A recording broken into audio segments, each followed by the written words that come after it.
Charlotte airport overlook. আজকে আমরা চলে এসেছি এই এয়ারপোর্টের ওভারলুকে।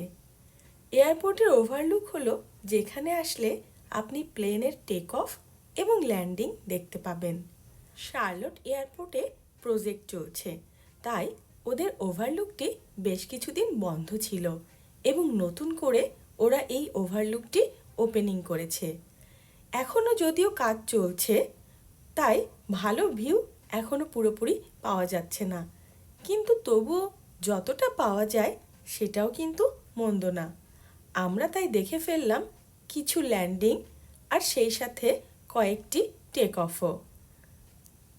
ভাববেন না এত ভিড়, মাত্র ওপেনিং হয়েছে এই জন্য মনে হয়, কিন্তু না, এয়ারপোর্ট ওভারলুকে সবসময়ই এমন ভিড় থাকে। মানুষজন প্রায় বিকালবেলা থেকেই বসে থাকে, আড্ডা দেয়, খাওয়া দাওয়া করে এবং রাত 10টা পর্যন্ত এই প্লেনের ওঠানামা তারা উপভোগ করে।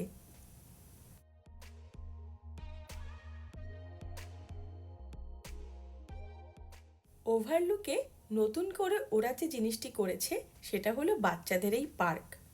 প্রচুর ভিড় ছিল যেহেতু মাত্র ওপেনিং হয়েছে।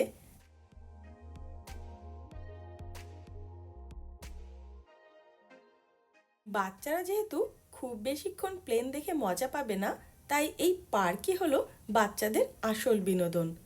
রিশানও তাই, অন্য বাচ্চাদের মতো সেও বায়না, পার্ক ছাড়া সে নড়বে না। পার্কে খুব সুন্দর সুন্দর কিছু রাইড ছিল, তাই তো সব বাচ্চারা বেশ মজা করেই পার্কে খেলছিল। রিশান যেমন উঠে পড়েছে একটি ছোট্ট প্লেনে।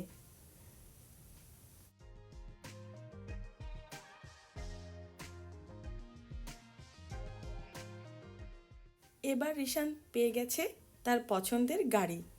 এত বাচ্চাদের ভিড় ছিল তাই সবাইকে রীতিমতো লাইনে দাঁড়াতে হচ্ছিল। আমরাও লাইনে দাঁড়িয়ে এক একটা রাইডে রিশানকে তুলছিলাম। স্মাইল আর good. What are you doing? Rishan, তুমি কি করছো? তুমি কি করছো? তুমি ড্রাইভ করছো জেট ফুয়েল? হ্যাঁ, You drive. You drive.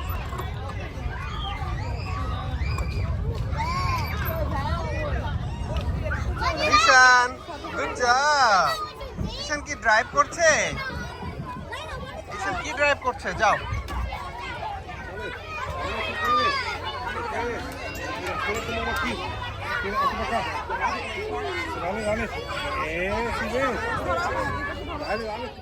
সবশেষে রিশানকে তুলে দিলাম প্লেনে। এয়ারপোর্ট ওভারলুক আর প্লেন থাকবে না তাই কি হয়? আর জানেন তো, যে রাইট ব্রাদার্স প্রথম প্লেন উড়িয়েছিল তারা কিন্তু এই নর্থ ক্যারোলাইনা থেকেই প্লেন উড়িয়েছিল। তাই প্লেনের সাথে একটা বোধহয় আলাদাই কানেকশন নর্থ ক্যারোলাইনার।